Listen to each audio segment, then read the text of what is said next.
ત્રિદિવસીય અબકોવાલા fine arts Vidyanagar ખાતે photo એક્ઝિબિશનનો પ્રારંભ. કોરોના સમયની યાદગાર 112 જેટલી તસવીરોનું પ્રદર્શન.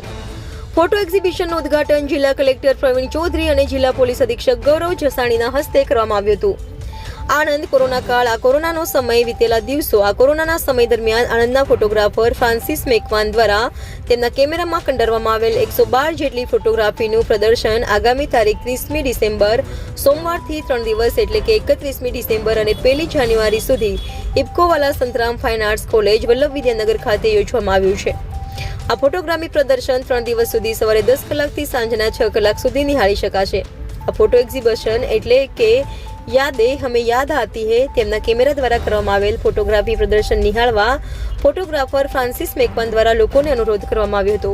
Reporter Alpaben Patel, India 24 news, Anand.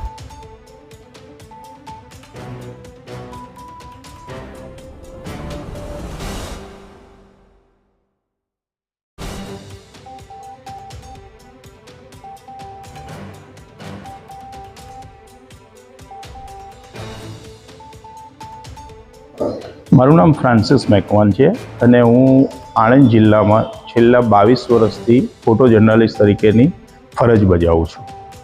આજે આ ફોટો એક્ઝિબિશન શરૂ કરવામાં આવ્યું છે, તો ફોટાને શું હેતુ?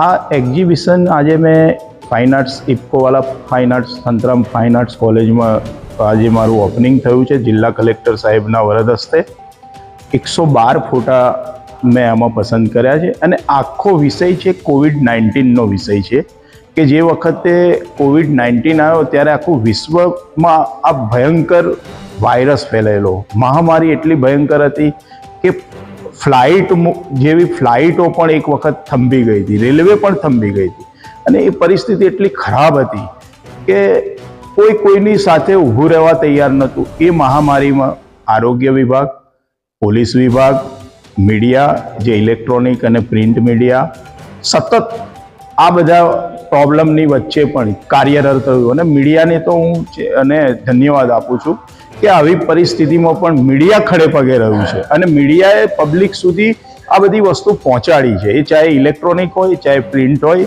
યા સોશિયલ મીડિયા હોય.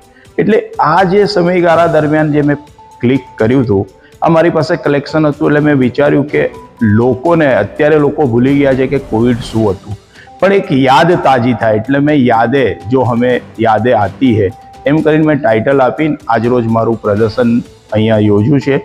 આપના માધ્યમથી હું કહેવા માંગીશ કે બને ત્યાં સુધી સ્કૂલના બાળકો, વિદ્યાર્થીઓ અને જાહેર જનતા ફક્ત એકવાર જોવા આવે. ખરેખર જોવા જેવું છે કે લોકોને એમ થશે કે કોવિડ વખતે આવી પરિસ્થિતિ